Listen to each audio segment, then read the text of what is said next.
हाय बच्चे, हम आपके लिए आज हम लोग क्या करेंगे, सीखेंगे एप्लीकेशन ऑफ डिटरमिनेंट की बात कर रहे थे और उसको आगे बढ़ाएंगे। तो हमने पिछले वीडियो लेक्चर में आपको बताया था कि डिटरमिनेंट आखिर हम कहाँ यूज कर सकते हैं। तो हमने देखा था इसको वेक्टर में यूज कर सकते हैं, उसको स्ट्रेट लाइन में यूज कर सकते हैं, एरिया में यूज कर सकते हैं, इक्वेशन ऑफ स्ट्रेट लाइन में यूज कर सकते हैं। आज हम लोग सीखेंगे कि लीनियर इक्वेशन में आखिर उसका सॉल्यूशन डिटरमिनेंट मेथड से कैसे निकालें। ठीक है बच्चे, इस रूल का दूसरा नाम है क्रैमर्स रूल, है ना। आज का टॉपिक हमारा है क्रैमर्स रूल और solution of linear equation using determinant method. बच्चे हमारा आज का टॉपिक यही है। तो बच्चे हम लेते हैं यहाँ पे a1x plus b1y is equal to c1, a2x plus b2y is equal to c। बच्चे इसको बोलते हैं linear equation in two variables. ठीक है, सबका है ना, मतलब आपको समझ में आता है कि बच्चे इसका जो ज्योमेट्रिकल इंटरप्रिटेशन होता है स्ट्रेट लाइन, पहला हमारे स्ट्रेट लाइन को रिप्रेजेंट करेगा, दूसरा भी एक स्ट्रेट लाइन को रिप्रेजेंट करेगा। ठीक है, तो बच्चे आपने 10th स्टैंडर्ड में इसके बारे में पढ़ा था कि आखिर है ना ये जो हमारा स्ट्रेट लाइन होगा बच्चे या तो एक जगह कट करेगा, इसको बोलते हैं यूनिक सॉल्यूशन। क्या बोलते हैं बच्चे? Unique solution. या तो बहुत जगह कट करेगा, दोनों लाइन कोइंसाइड कर जाएगा, है ना। ये हमारा a1x plus b1y is equal to c1, यही हमारा है a2x plus b2y is equal to c। इस केस में क्या होता है? Infinite many solution, infinite many solutions. ठीक, और पहला में हम लोग देख रहे हैं कि अगर दो नॉन पैरेलल लाइन है तो जरूर एक जगह कट करेगा, एक और केवल एक ही जगह कट करेगा। और हम पहला में देख रहे थे। दूसरा में देखिए अगर कोइंसाइडिंग लाइन है तो एक नहीं बहुत जगह क्या करेगा? कट करेगा। It means we get infinitely many common points between these two lines. ठीक है, ये हुआ केस फर्स्ट, ये हुआ सेकंड। और थर्ड की बात करेंगे कि जब दो लाइन हमारे क्या होते हैं? पैरेलल। ठीक है बच्चे, तो इसके कंडीशन होगा बच्चे a1 by a2 is equal to b1 by b2 not equal to c1 by c। यहाँ पे क्या होता है कि a1 by a2 is equal to b1 by b2 is equal to c1 by c। One sided. यहाँ पे a1 by a2 not equal to b1 by b2, सिर्फ ये कंडीशन हम बात कर रहे हैं। ठीक है, मतलब दोनों अलग अलग हमारा स्टेट है, दोनों नॉन पैरेलल है। ठीक है, इसका नेचर ऑफ सॉल्यूशन आपने 10th में भी देखा था। अब आज हम लोग सीखेंगे कि आखिर डिटरमिनेंट का यूज करके इसका कैसे हम लोग सॉल्यूशन निकालेंगे। ठीक है बच्चे, चलिए बढ़ते हैं। और इसमें हम दो तरह का इक्वेशन देखेंगे लीनियर इक्वेशन में। एक तो देखेंगे नॉन होमोजेनियस। नॉन होमोजेनियस का मतलब होता है वैसा लीनियर इक्वेशन जिसमें कुछ कांस्टेंट टर्म भी रहे, और होमोजेनियस मतलब होता है बच्चे जब कांस्टेंट टर्म जीरो हो जाए, है ना, सिर्फ हमारा क्या वेरिएबल वाला है ना टर्म बचे, तो वैसे लीनियर इक्वेशन को बोलते हैं होमोजेनियस लीनियर इक्वेशन। तो बच्चे हमारा हमने पहला लिया कि केस फर्स्ट जब हमारा क्या हो जाए कि इक्वेशन नॉन होमोजेनियस हो, मतलब उसमें कुछ कांस्टेंट टर्म भी रहे, ऑरिजिन से पास नहीं करे। होमोजेनियस का जो प्रॉपर्टी होता है बच्चे वो कहां से पास करता है? ऑरिजिन से पास करता है। ठीक है, चलिए तो सबसे पहले हम लोग क्या करेंगे, यहाँ डेल्टा जो लेंगे और हम लोग कोएफिशिएंट का डिटरमिनेंट यहाँ पे बनाएंगे a1 a2 b1। ठीक है, जो हमने क्या किया कि फर्स्ट कॉलम में हमने x का कोएफिशिएंट लिखा और सेकंड कॉलम में y का कोएफिशिएंट। ठीक है बच्चे, अब देखिए यहाँ पे डेल्टा 1 हम लेते हैं। इसमें क्या होता है कि x का जो कोएफिशिएंट है उसकी जगह पे है ना कांस्टेंट को रख लेते हैं c1 c2 और यहाँ एज इट इज। और डेल्टा 2 जो हमारा है इसमें कांस्टेंट को रिप्लेस कर देते हैं b है ना y के कोएफिशिएंट के c1, और x बराबर क्या होता है बच्चे? डेल्टा 1 बाय डेल्टा, और y बराबर होता है डेल्टा 2 बाय डेल्टा। ऐसे ही 3 वेरिएबल्स होता तो हमारा 3/3 का डिटरमिनेंट बनता तो डेल्टा 3/डेल्टा तो भी कर देते हैं कहां से बच्चे। और उसके बाद हम टाइप्स ऑफ सॉल्यूशन की बात करेंगे जो हमने पहले यहाँ पे लिखा था। देखो तो हम ऑलरेडी पहले ग्राफ खींच चुके हैं, आपको वहां से भी आप समझ सकते हो कि है ना यूनिक सॉल्यूशन के लिए क्या कंडीशन होगा, इनफाइनाइटली मेनी सॉल्यूशन के लिए क्या कंडीशन होगा, और नो सॉल्यूशन के लिए क्या कंडीशन। उसको हम रहने देते हैं, इसका प्रूफ कर देते हैं कहां से आ गया, क्योंकि इसका हमको जरूरत पड़ेगा आपको समझाने की। ठीक, तो x का वैल्यू जो आया delta 1 by delta. It means x कैसे निकालेंगे, जो हमारा कोएफिशिएंट ऑफ x है उसको रिप्लेस कर देंगे कांस्टेंट से, और उसका जो डिटरमिनेंट वैल्यू आएगा निकाल लीजिए और डिवाइड कर दीजिए ओरिजिनल जो हमारा कोएफिशिएंट है तो x मिलेगा। ठीक, आपने मैट्रिक्स मेथड से भी सीखा था इसको सॉल्व करने के लिए, एक नया तरीका आप सीख रहे हैं डिटरमिनेंट मेथड। और इस मेथड का नाम है हम लोग पॉपुलरली जानते हैं क्रैमर्स रूल के नाम से। क्रैमर्स रूल, क्रैमर बेसिकली बस मैथमेटिशियन जिन्होंने एक रूल बताया कि लीनियर इक्वेशन को हम लोग क्या कर सकते हैं, डिटरमिनेंट की मदद से भी सॉल्व कर सकते हैं। क्योंकि बच्चे मान लो दो वेरिएबल दो इक्वेशन सॉल्व कर लेते हो, थ्री वेरिएबल्स थ्री इक्वेशन को सॉल्व कर लेते हो, थोड़ा टफ होता है। अगर n वेरिएबल्स और n इक्वेशन है तो सॉल्व करना आपके लिए मैथमेटिक्स तो बहुत टफ हो जाता है, but you get same idea, इसी तरीके से आइडिया लेके हम उसको भी सॉल्व कर सकते हैं। तो ये अप्लाइड पार्ट ऑफ हमारा क्या है, डिटरमिनेंट है, इसको हम पहले सॉल्व प्रूफ कर देते हैं। कहां से आया बच्चे, तो हम जैसे क्या करते हैं कि यहां से स्टार्ट करते हैं। बच्चे c1 की जगह हम क्या लिख सकते हैं, c1 की जगह हम लिख सकते हैं a1x plus b1y a2x plus b2y, और यहाँ बच्चे b1 है यहाँ, ठीक है बच्चे।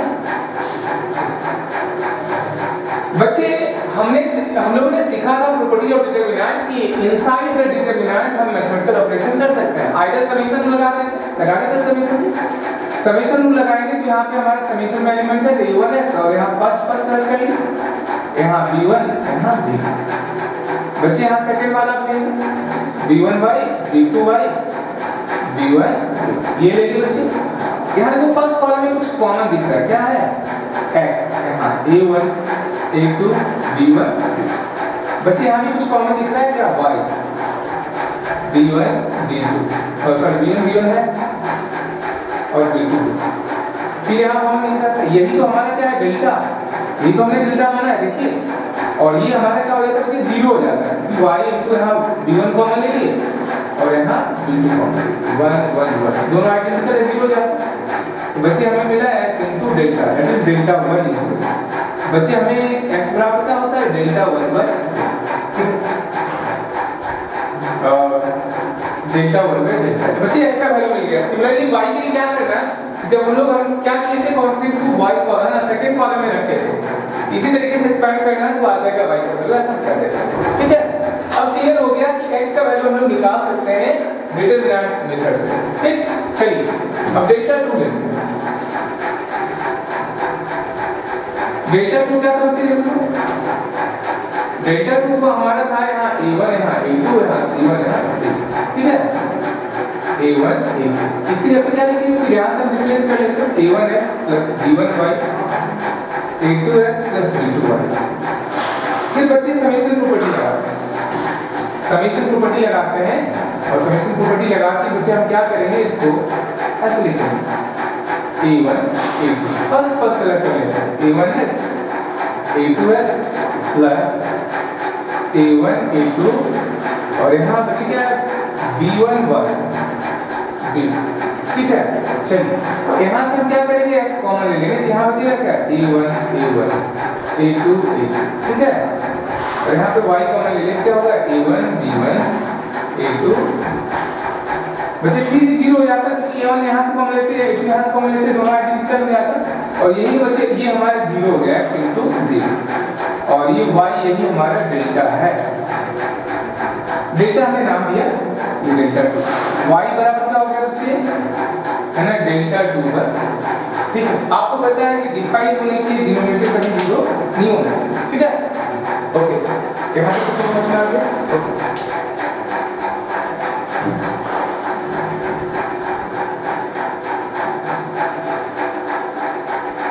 एक एग्जांपल ले लेते हैं बच्चों। एग्जांपल ले लिए x plus y equal to 3 x minus y equal to 1। जाना पहचाना बच्चे इक्वेशन है, आप आसानी से सॉल्व करके x का वैल्यू 2 y का वैल्यू 1 निकालोगे। लेकिन बच्चे अभी हम डिटरमिनेंट का यूज करते हैं, तो यहाँ डेल्टा बराबर क्या होगा बच्चे, हम लोग x का जो कोएफिशिएंट है फर्स्ट कॉलम में लिख देते हैं, y का कोएफिशिएंट सेकंड कॉलम में लिख दी, ये डेल्टा है। डेल्टा 1 क्या होगा बच्चे, जब x का कोएफिशिएंट है हमें कांस्टेंट कर देते हैं, इसको ऐड ही छोड़ना है।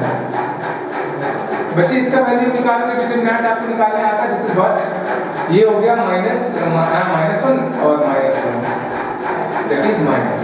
बच्चे ये क्या हो जाता है -3 और -4। और डेल्टा 2 इस बार क्या करेंगे कि x वाला तो रहने देंगे कोएफिशिएंट और y की जगह पे कांस्टेंट वाला रख देंगे 3 और 1। बच्चे ये क्या होगा 1 माइनस 3 दैट इज माइनस। और हमें पता है x is equal to delta 1 by delta. Delta 1 is known to us that is -4 और डेल्टा भी हमें पता था ये 2 मिला और y की जगह पे बच्चे डेल्टा 2 पर दैट इज -4। क्या जो कि आपने साइमल्टेनियस इक्वेशन को आपने अपने सीखा था सॉल्व करने के लिए जियोमेट्रिक्स मेथड से सीखा। एक और नया तरीका आपके पास आ गया डिटरमिनेंट मेथड और बच्चे हम लोग डिटरमिनेंट मेथड का यूज करके इसका सॉल्यूशन निकाल सकते हैं। तो ऐसा करेंगे बच्चे। सिमिलरली अगर हमारे पास क्या हो जाए, अच्छा पहले हम नेचर ऑफ सॉल्यूशन की बात कर लेते हैं तब 3 बदल्स की ओर बढ़ेंगे। अब हम लोग nature of solution of the linear equation इसका नेचर के बारे में जानने की कोशिश करेंगे। कब यूनिक सॉल्यूशन होगा इन टर्म्स ऑफ डिटरमिनेंट, कब हमारा इनफाइनाइटली मीनिंग सॉल्यूशन होगा और कब हमारा नो सॉल्यूशन, उसकी बात। ठीक है बच्चे, पहले हम बात करते हैं यूनिक सॉल्यूशन और यूनिक सॉल्यूशन। यूनिक सॉल्यूशन के बच्चे देखो ध्यान देना, डेल्टा जो हमें मिला है वो a1 है और यहाँ a2 है, b1 है, b2। बच्चे ये क्या होगा देखिए ध्यान दीजिए यहाँ पे a1 b2 a2 b1 ये डेल्टा है। और बच्चे यहाँ से देखो जो नन पैरेलल होगा, नन पैरेलल की कंडीशन है कि a1 by a2 not equal to b1 by b2। Cross multiplication करोगे तो a1 b2 not equal to a2 b1 that is a1 b2 a2 b1 not equal to b1। बच्चे वही तो है हमारा a1 b2 minus a2 b1 है ना, non zero होना चाहिए फॉर यूनिक सॉल्यूशन। यूनिक के लिए क्या होना चाहिए, delta must be non zero होना चाहिए यूनिक के लिए। एक जगह कट करेंगे ठीक है, नन पैरेलल। दूसरा बात करते हैं infinite solution.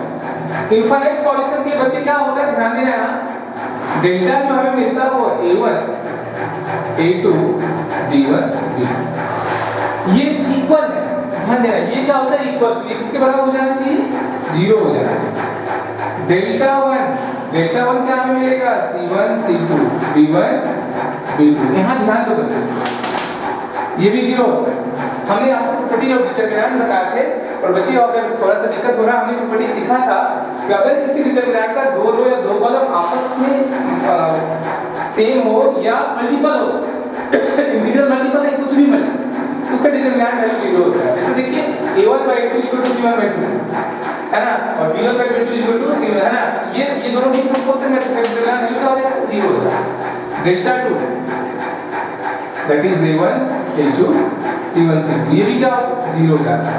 It means infinite solution के लिए delta is equal to delta 1 equal to delta 2 it must be क्या होना चाहिए 0 for infinite solution. Infinite solution बच्चे ध्यान देना, यहाँ से सवाल कब समझ में आता है, मेंस में आता है, एडवांस में आता है ना। तो हम कंसेप्ट आपको बता रहे हैं इसका ग्राफिकल मीनिंग क्या है।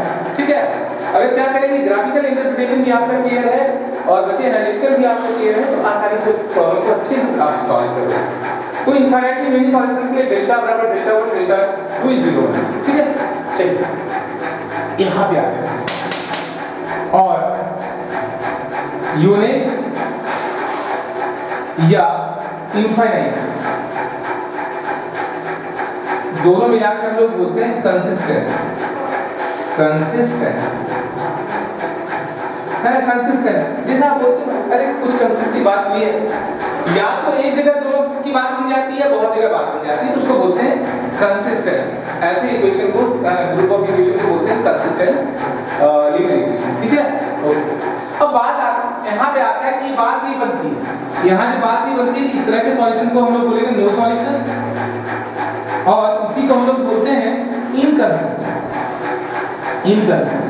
मतलब बात नहीं बनी इनकंसिस्टेंट। इसके क्या होता है बच्चे ध्यान देना, डेल्टा बराबर हमें जो मिला a1 a2 b1 b2 it must B 0 होना चाहिए because you are seeing that this is in proportion है ना, प्रोपोर्शन है। ठीक है, लेकिन डेल्टा 1 हमें क्या होता है ये इसके बराबर नहीं है, ये क्या हो जाता है नॉन जीरो हो जाता है।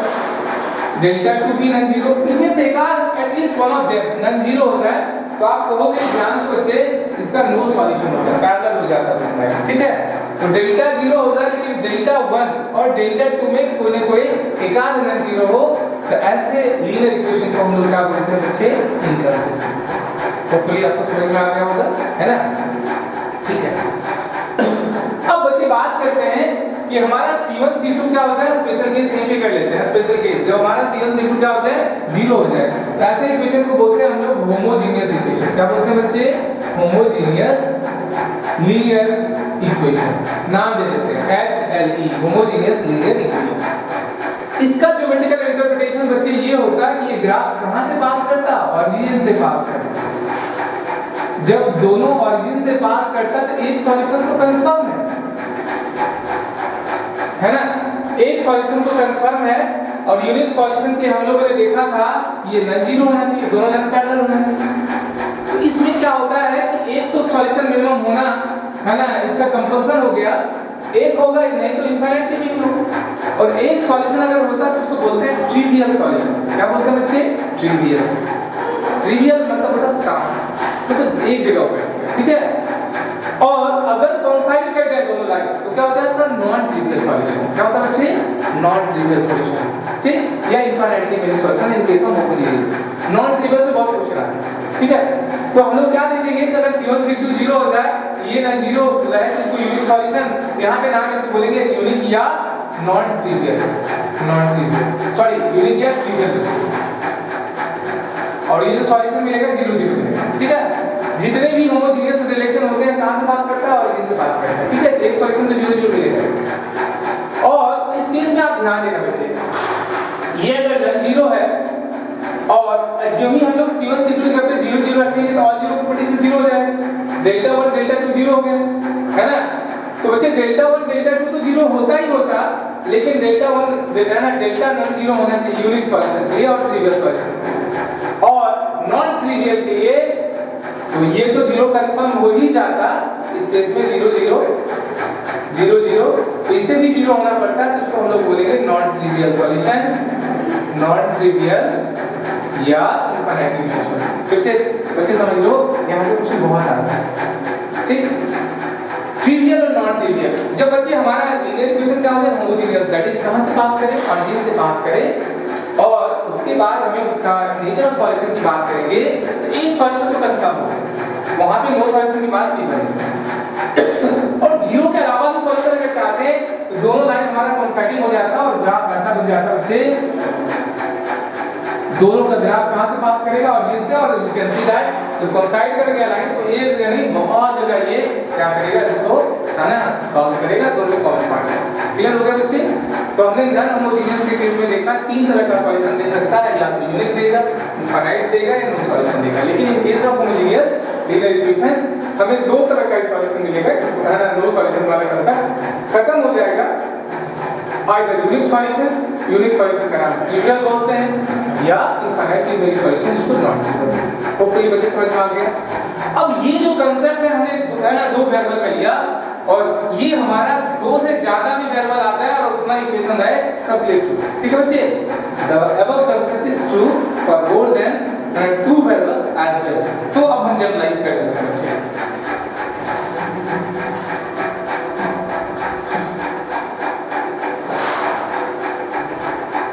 बच्चे सिमिलरली हम क्या कर लेते हैं, पहले होमोजीनियस ही ले लेते हैं, थ्री वेरिएबल्स वाला a1s plus b1y plus c1z is equal to 0, a2x plus b2y plus c2z is equal to 0, a3x plus b3y plus c3z is equal to 0। बच्चे हमने तीसरी लीनियर इक्वेशंस ले लिया, क्या करेंगे यहाँ पे डेल्टा निकालेंगे, डेल्टा आ जाता है a1 a2 a3, b1 b2 b3, c1 c2 c3, ठीक है।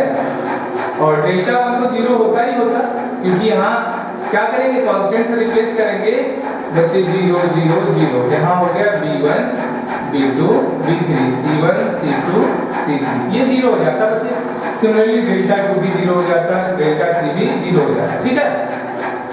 एक सॉल्यूशन तो इसका होता ही होता, और कहता है एक से ज्यादा सॉल्यूशन है that is non trivial solution है तो उसके लिए कंडीशन क्या बनता है बच्चे? उसके लिए कंडीशन बनता है कि ये डेल्टा भी 0 होना चाहिए। अगर डेल्टा नॉन जीरो है तो ट्रिवियल सॉल्यूशन होता है, that is unique solution 0 0 satisfy करता और सॉल्यूशन में 0 0 मिलता। और बच्चे अगर क्या हो जाए ये 0 हो जाए तो फॉर ट्रिवियल का मतलब बच्चे 0 0 सॉल्यूशन डेल्टा मस्ट बी क्या होता है नॉन जीरो। इसका ज्योमेट्रिकल इंटरप्रिटेशन प्लेन होगा और ये तीनों प्लेन हमारा है ना क्या होता है ऑरिजिन से पास करता, एक जगह तो कट करता ही करता, और अगर तीनों प्लेन कोइंसाइडिंग हो जाता तो इनफाइनाइटली मेनी कॉमन पॉइंट्स हो जाते फॉर नॉन ट्रिवियल सॉल्यूशन। इस केस में सॉल्यूशन यही मिलेगा for trivial, for non trivial या इनफाइनाइट। ट्रिवियल का दूसरा नाम है यूनिक, बच्चे डोंट बी कंफ्यूज, यूनिक बोले या ट्रिवियल बोले दोनों एक ही चीज है। नॉन ट्रिवियल डेल्टा भी क्या होना चाहिए 0 होना चाहिए, ठीक है बच्चे, इस तरीके से। ठीक, बहुत सवाल आते हैं इस कंसेप्ट, क्योंकि देखो जहां से हमारा क्या होता है इक्वेशन बनता है वहां से वेरिएबल को हम निकाल सकते हैं। यहाँ इक्वेशन बन गया, यहाँ से कुछ अननोन को हम निकाल सकते थे, under what condition equation has infinity manifestation, तो यहाँ से कुछ अननोन को निकाल सकते हैं। तो बच्चे अगर हमारे क्या होता है नॉन होमोजेनियस हो जाता है बच्चे, मतलब कुछ कांस्टेंट आ C1 C2 C3 ले लेते हैं, 0 0 हटा देते हैं, क्या मिला C1 C2 C3, ये निकालेंगे डेल्टा 1 क्या हो जाता है तो सॉरी C1 C2 का ही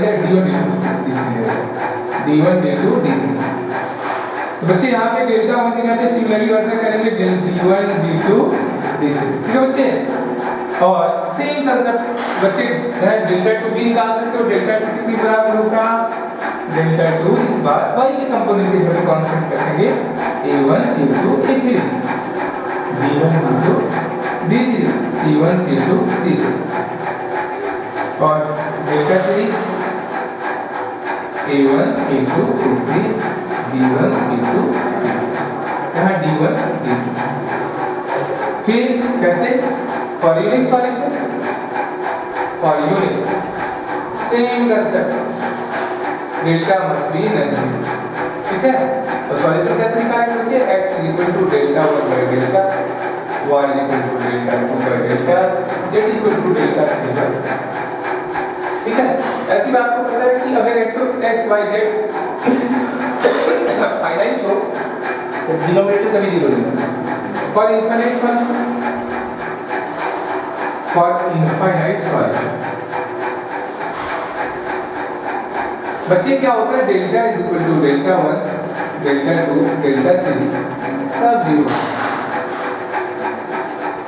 और अगर हमें कहा जाए कंसिस्टेंस,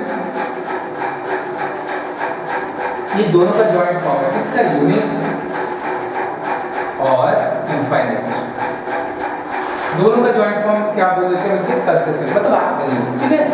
तीसरा नो सॉल्यूशन, नो सॉल्यूशन का मतलब क्या होता है तीनों प्लेन पैरेलल हो जाए, है ना बच्चे। तीन प्लेन अगर पैरेलल हो जाएगा तो कभी कट नहीं करेगा, ठीक है। इस केस में क्या होता कि बच्चे डेल्टा तो 0 हो जाएगा, लेकिन डेल्टा 1 डेल्टा 2 डेल्टा 3 इन तीनों में से एटलीस्ट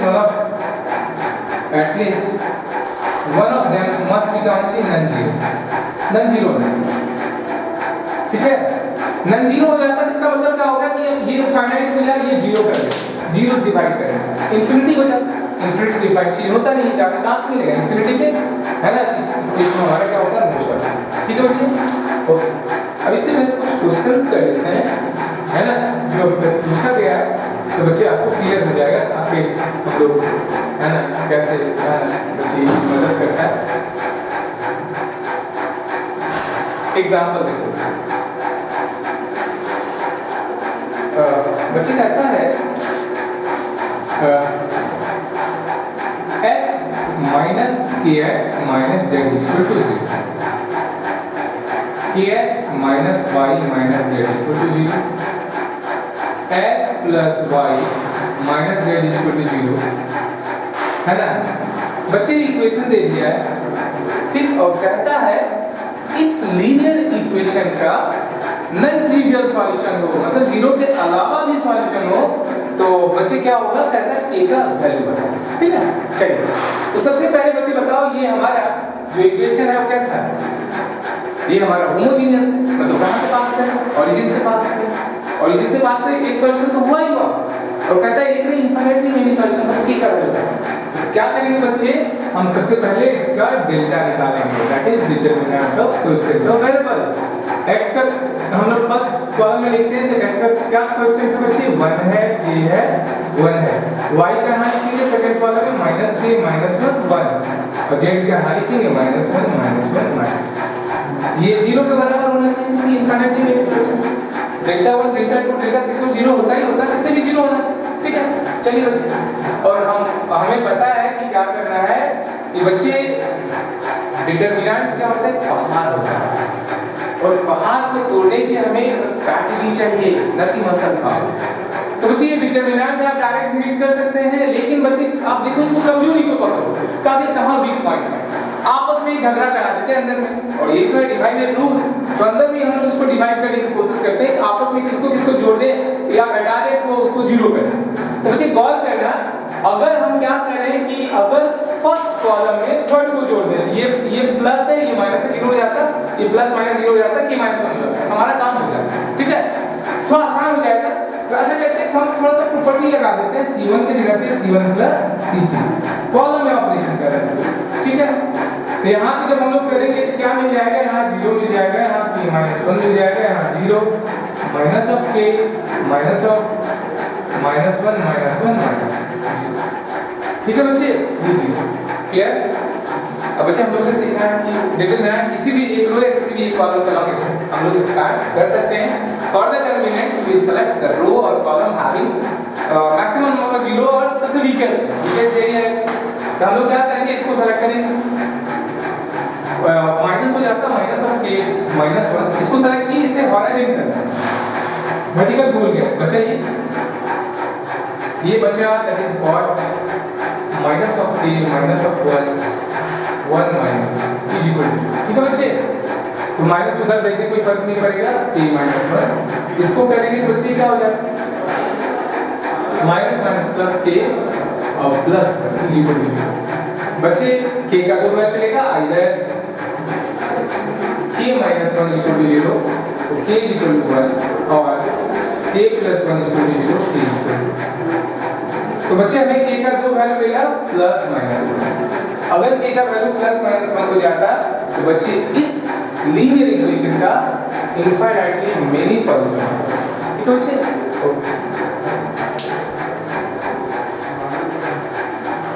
बच्चे समझ में आ गया होगा? आगे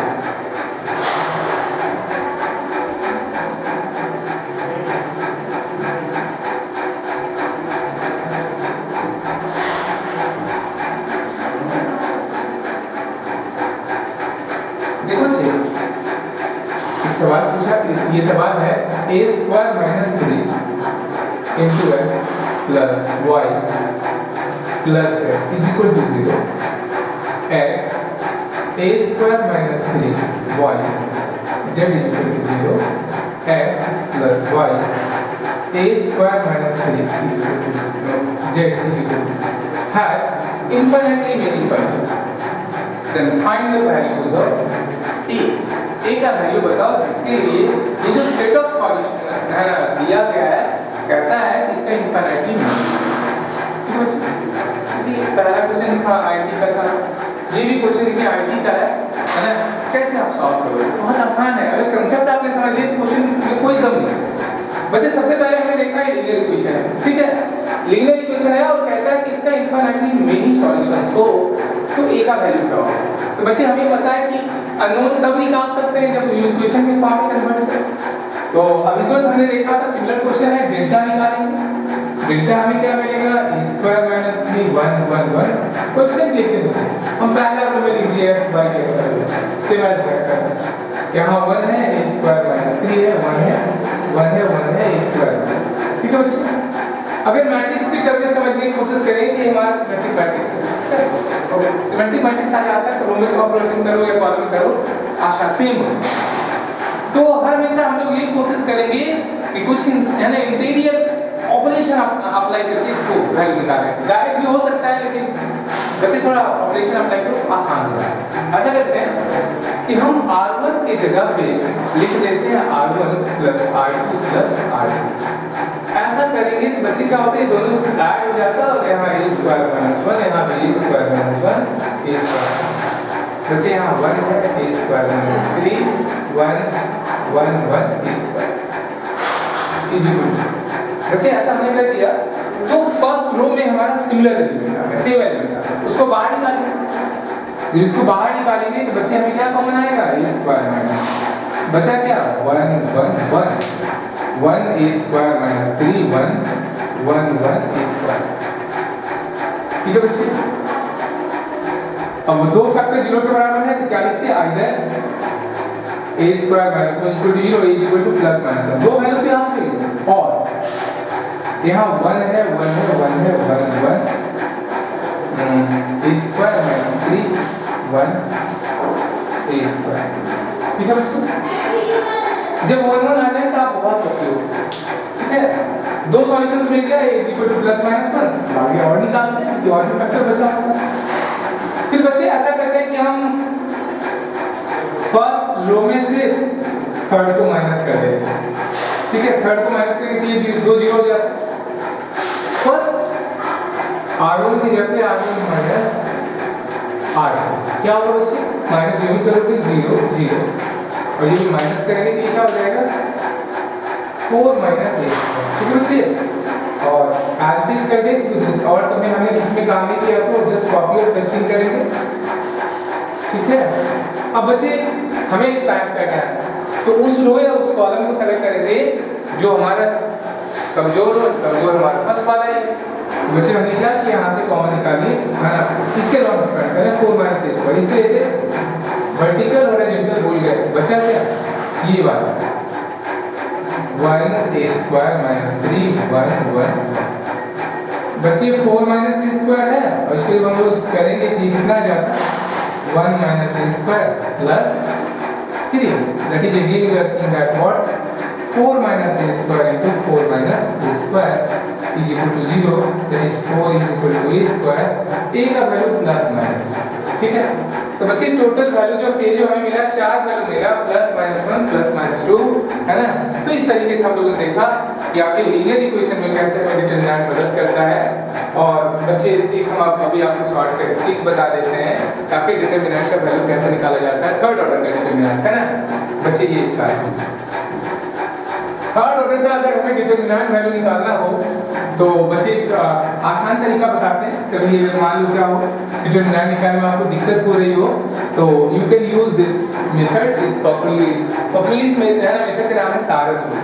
तो बच्चे करते क्या है कि मान लो ये डिटरमिनेंट है आपका, इसका निकालना है a1 b1 c1 a2 b2 c2 a3 b3 c3। तो इसका डिटरमिनेंट वैल्यू निकालना क्या करेंगे बच्चे, इसको ऐसे लिखो पहले डिटरमिनेंट्स हटा दो a1 b1 c1 a2 b2 c2 a3 b3 c3। अब आपके पास दो ऑप्शन है, या तो दो रो दो कॉलम यहाँ से लेके इसको कॉपी करके इधर पेस्ट कर दो, या कॉलम को लोगे तो इधर पेस्ट करना है, रो को लेके इधर पेस्ट करना है। करना क्या है, शुरू वाला दो निकालना है a1 a2 a3 b1 b2 b3 निकालिए। ठीक है, अब क्या करना है कि बच्चे यहाँ से आप रे लाना है 3 एलिमेंट को कट करते हुए, और यहाँ पे क्या करना है कि इसका वैल्यू प्रोडक्ट करके यहाँ पे लिख देना b बराबर क्या होता है, इसको इसको इसको मल्टीप्लाई करो a1 b2 c3 b1 c2 a3 plus c1 a2 b3 इस सीक्वेंस में 1 2 3 1 2 3। ठीक है, उसके बाद क्या करना है, फिर इधर से मिलाना है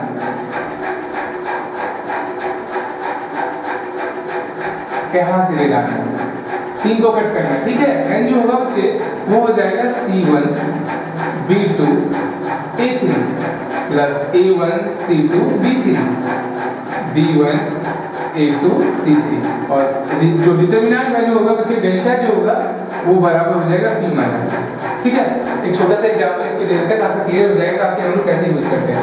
आप बच्चे क्या करोगे, दो रो को भी आप क्या कर सकते हो, कॉपी करके प्रेस करके है ना, फिर डायगोनल 3 एलिमेंट सेलेक्ट करके आप निकाल सकते हैं। छोटा सा एग्जांपल है। ठीक बच्चे, इसको बोलते हैं सारस रूल। ठीक, चलो तो इस तरीके से निकालेंगे। छोटा सा एग्जांपल लेते हैं 1 2 3 4 5 6 7 8 9। बच्चे आपको पता है कि ये a2 में डिटरमिनेंट वैल्यू 0 होगा, तो हम लोग करते क्या है कि इसका उस मेथड से हम निकाल लेते हैं। इसका डिटरमिनेंट निकालना तो हम लोग करेंगे क्या 1 2 3 4 5 6 7 8 9।